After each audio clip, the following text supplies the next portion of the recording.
വർഷങ്ങളുടെ നിരന്തര പരിശീലനം ആവശ്യമുള്ള കഥകളി വേഷത്തെ വിസ്മയിപ്പിക്കുന്ന പൂർണ്ണതയോടെ അദ്ദേഹം തിരശ്ശീലയിൽ എത്തിച്ചു.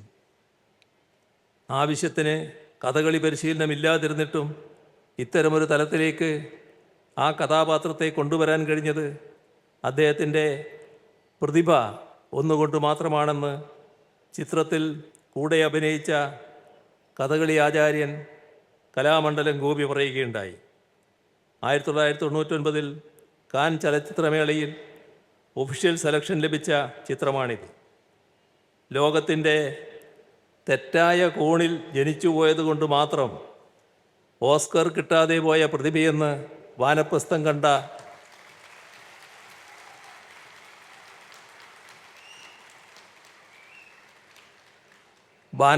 കണ്ട ഫ്രഞ്ചുകാർ പറഞ്ഞപ്പോൾ ഇവിടെ ജനിച്ചതുകൊണ്ടാണ് ഇത്രയും നല്ല വേഷങ്ങൾ കിട്ടിയത് എന്ന് വിനയാന്യതനായി മറുപടി നൽകിയ മോഹൻലാലിനെ മലയാളിക്ക് അഭിമാനത്തോടെയല്ലാതെ കാണാനാവില്ല. ആ വാക്കുകളിൽ നിറഞ്ഞു നിൽക്കുന്ന കേരളമെന്ന വികാരം മാതൃകാപരമാണെന്ന് പറയട്ടെ. കാവാലൻ നാരായണപ്പണിക്കർ സംവിധാനം ചെയ്ത കർണഭാരം എന്ന സംസ്കൃത നാടകം Mohanlal Delhi national school of ഡ്രാമയിൽ അവതരിപ്പിക്കുകയുണ്ടായി. മഹാഭാരത കഥയെ ആധാരമാക്കിയുള്ള ഛായാമുഖി എന്ന നാടകത്തിലും അദ്ദേഹം വേഷമിട്ടിട്ടുണ്ട്. അങ്ങനെ തിരശ്ശീലയ്ക്ക് പുറമെ അരങ്ങിലും തൻ്റെ അഭിനയകലയുടെ അപാരത മോഹൻലാൽ കാട്ടിത്തന്നു. അഭിനയകലയുടെ പാഠപുസ്തകം എന്നാണ് അദ്ദേഹത്തിന് പിന്നാലെ സിനിമയിൽ വന്ന പല നടന്മാരും അദ്ദേഹത്തെക്കുറിച്ച് അഭിപ്രായപ്പെട്ടിട്ടുള്ളത്. അഭിനയകലയോടും സിനിമ എന്ന മാധ്യമത്തോടുമുള്ള മോഹൻലാലിൻ്റെ ആത്മാർത്ഥതയും അർപ്പണബോധവും പുതുതലമുറ മാതൃകയാക്കേണ്ടതാണ്. കേരളത്തിൻ്റെ അതിരുകൾ കടന്നും ഈ അഭിനയ വിസ്മയം സഞ്ചരിച്ചിട്ടുണ്ട്. ഹിന്ദി, തമിഴ്, തെലുങ്ക്, കന്നഡ ഭാഷകളിലും മോഹൻലാൽ അഭിനയിച്ചു വരുന്നു. മണിരത്നത്തിൻ്റെ ഇരുവർ എന്ന തമിഴ് ചിത്രത്തിൽ MGRനെ അനുസ്മരിപ്പിക്കുന്ന ആനന്ദൻ എന്ന കഥാപാത്രത്തെ അവതരിപ്പിച്ച മോഹൻലാലിൻ്റെ അഭിനയം അദ്ദേഹത്തിൻ്റെ ചലച്ചിത്ര ജീവിതത്തിലെ തന്നെ ഏറ്റവും മികച്ച പ്രകടനമായിരുന്നു.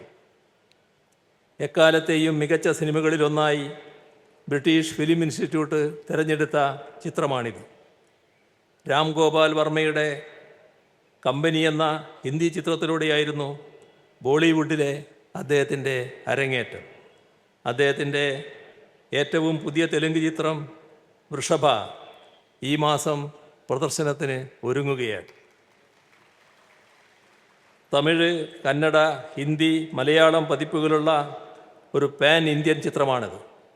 ദക്ഷിണേന്ത്യയിലെ ഏറ്റവും വിപണി മൂല്യമുള്ള സൂപ്പർ താരം കൂടിയായി മോഹൻലാൽ മാറിയിരിക്കുന്നുവെന്നതിൻ്റെ തെളിവാണിത്. ഒരേ സമയം നല്ല നടനും ജനപ്രീതിയുള്ള താരവുമായിരിക്കുക എന്നത് എളുപ്പമല്ല. പക്ഷേ മോഹൻലാലിന് നൈസർഗികമായ കഴിവുകൾ കൊണ്ട് അത് അനായാസം സാധിക്കുന്നു. മലയാള ചലച്ചിത്ര വ്യവസായത്തിൻ്റെ നെടുന്തൂണായി നിൽക്കുന്ന ചലച്ചിത്ര നിർമ്മാതാവ് കൂടിയാണ് അദ്ദേഹം. പ്രദർശന വിജയം നേടിയ നിരവധി സിനിമകൾ അദ്ദേഹം നിർമ്മിച്ചിട്ടുണ്ട്. കലാമൂല്യവും വാണിജ്യമൂല്യവുമുള്ള സിനിമകളാണ് അദ്ദേഹം നിർമ്മിക്കുന്നത്. 1990കളിൽ പ്രണവം ആർട്സ് എന്ന പേരിൽ സിനിമകൾ നിർമ്മിച്ചു തുടങ്ങി. ഭരതം, കാലാപാനി, വാനപ്രസ്ഥം തുടങ്ങിയ ചിത്രങ്ങളിലായിരുന്നു തുടക്കം. 2000 മുതൽ കഴിഞ്ഞ കാൽനൂറ്റാണ്ട് കാലമായി ആശീർവാദ് സിനിമാസിൻ്റെ ബാനറിൽ വലിയ ബജറ്റിലുള്ള സിനിമകളൊരുക്കി തിയേറ്ററുകൾ നിറച്ചുകൊണ്ട് മലയാള ചലച്ചിത്ര വ്യവസായത്തെ താങ്ങി നിർത്തുകയാണ് മോഹൻലാൽ. 1991 ഭരതം, 1999 വാനപ്രസ്ഥം എന്നീ ചിത്രങ്ങളിലൂടെ 2 തവണ ഇന്ത്യയിലെ ഏറ്റവും മികച്ച നടനുള്ള ദേശീയ പുരസ്കാരം ഉൾപ്പെടെ സ്പെഷ്യൽ ജൂറി അവാർഡും ജൂറി പരാമർശവുമായി 4 തവണ ഈ അഭിനയ പ്രതിഭ ദേശീയ തലത്തിൽ അംഗീകരിക്കപ്പെട്ടിട്ടുണ്ട്. കേരള സംസ്ഥാന ചലച്ചിത്ര പുരസ്കാരങ്ങൾ 9 തവണയാണ് മോഹൻലാലിനെ തേടിയെത്തിയത്. പത്മശ്രീ, പത്മഭൂഷൺ, 2 സർവകലാശാലകളുടെ ഡീലിറ്റ് ബിരുദങ്ങൾ, ലഫ്റ്റനൻ്റ് കേണൽ പദവി തുടങ്ങി മറ്റ് നിരവധി അംഗീകാരങ്ങൾ. അക്കൂട്ടത്തിലാണ് ഈ പരമോന്നത ബഹുമതിയുടെ പതക്കവും ചേർത്ത് വെക്കപ്പെടുന്നത്. കഴിഞ്ഞ അരനൂറ്റാണ്ടോളമായി മലയാളിക്ക് എന്നും അഭിമാനിക്കാനുള്ള നേട്ടങ്ങളുണ്ടാക്കി തരുന്ന മലയാളത്തിൻ്റെ ഇതിഹാസ താരം മോഹൻലാലിനെ സംസ്ഥാന സർക്കാരിൻ്റെ കേരളത്തിൻ്റെ അനുമോദനം അറിയിക്കുന്നു.